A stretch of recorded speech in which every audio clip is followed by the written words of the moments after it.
We're wrapping up our discussion on attitude scales by talking about the purchase intent scale.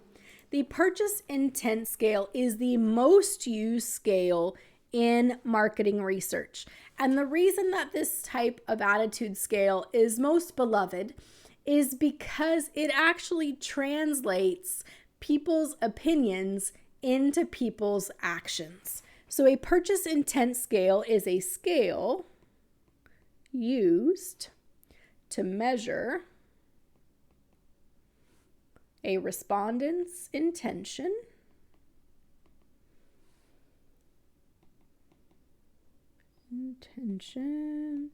to buy or not buy. Okay. And so it really comes down to the way the question is worded. And the benefit of this method is that there is observational research that has been done related to this type of question that can help translate the opinions people provide into whether or not they act. So when it comes to purchase intent, we often will ask them about things like, would you recommend this product to a friend? Okay, so whether or not somebody would recommend something is usually a really good predictor of whether or not they would purchase that product again. You can also ask them directly, would you buy this or would you do this? Okay, so when it comes to purchase intent, notice that the options here are 4. Definitely, definitely not, probably, probably not. And so that wording is important, and the options, limiting the options to 4, are important. And so that is because we can then turn that information into whether or not people will act.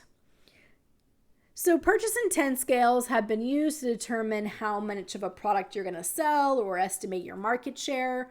When I was teaching marketing research, and we had marketing research in our second year of our diploma, and we had a business degree where you could go do the diploma and then go into the degree, I would always ask the students, a purchase intent scale in terms of their interest, whether they would actually go into the BBA, diploma to degree. So second year diploma into the third year of the degree. And it could pretty accurately then predict next year's enrollment in the third year of the BBA based on this purchase intent scale. So how would this work? Well, the way would work is that if you happen to know a correlation between response and behavior, then you could use this to actually infer from the attitude to the behavior. So let's suppose that from previous observational research, we know that 63% of people who say they definitely will buy actually do in the next 12 months. And 28% of those who say they probably will buy actually do in 12 months. 12% who say they probably will not actually do buy within 12 months. And 3% of definitely not do actually purchase within 12. So we could collect from our observational research, we could actually collect that data and then use that going forward. If we happen to have that data, and then we did a survey, so that's historical. We have that information from other people. And then we sent out a survey and said, would you be willing to buy this product? And 40% said they definitely will buy. We would take that 40%, multiply it times 63%, because we know of those who said they definitely will buy, 63% actually do. Okay? Then what if we surveyed people, we found 20% probably will buy? Well, based on the observational research, we know that of those who say probably will, 28% do. So we take 20% times 28%. Of those who probably will not buy, we know that 12% do. So we could take our 30% times our 12%. Okay. And finally, we know that of those who say they definitely will not, historically of this particular product, 3% actually do. Did I do that wrong? Yeah. Where does that go? That should not be, this should be 0.4, 0.2, 0.3, 0.1. 63, 28, 12, and that one should be 3%. Assuming all that, okay. So we'll correct, let's fix that math. All right, so let's do this math. I got an Excel file open, so let's do this. Okay. Maybe let's lift it up a bit so I can see it at the same time. All right, so let's do this calculation here. We got 0.4. Actually, let's make it bigger so you can see it. All right, we got 0.4, 0.63. We got 0.4, 0.2, and 0.28. And we have 0.3 and 0.12 and 0.1 and 0.03. All right, so first thing we do is we say, okay, of those who say they definitely will buy, that was the 40% who responded to the question. That way we know that that will convert there. I'm just going to drag this down and then add it up.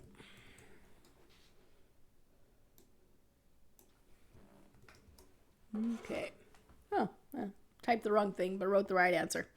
All right, so what this translates into, where did my Excel file go? Is that based on historical observational research, that's this, and then based on our current survey, we are going to end up with, for this product, 34.7% of the market share. If we know, for example, that there are 100 people in this market, then that's going to turn into 34.7 sales, right? So market share is what percentage of the revenue do we get when we consider all of the people who buy products in this particular industry or field, okay? So in this case, 34.7%. So when I was doing this for the marketing research students diploma into the BBA, we knew how many students there were in second year. And then the students were filling out here the survey. And so once we found the market share number, let's say it's 34.7%, we could actually predict exactly how many students would go into the BBA in third year. Because, example, if there's 200 students in the second year of the diploma, and our calculation here gets us 34%, right? Then we're going to get 68 students in the third year of the diploma. And it was really accurate. It was really cool. The year after year, it really accurately predicted how many students there were going to be. Now, this purchase intent scale, right, this calculation we just did, assumes that you have observational research about a particular product or service, right? You need this piece of information that shows how many said something and how many actually did something. What if you don't have that information? Well, there is a more generic version. If you don't actually have this information, what you can do instead is use this. So instead of the 63%, use 70. So if they say they definitely will, let's assume that 70% of them actually will. And then instead of using the 28% for the probably will buy, we can go with about 35%. So notice we're shifting. So those who say they're going to do it, we're going to take them at their word. And then notice that we're going to lower those who say probably will not, definitely will not. So if they say definitely will not, we're going to switch that to 0%, and we're going to take them at the word and say they definitely won't. And then here where it says 12% probably will not, we're going to reduce that down to 10.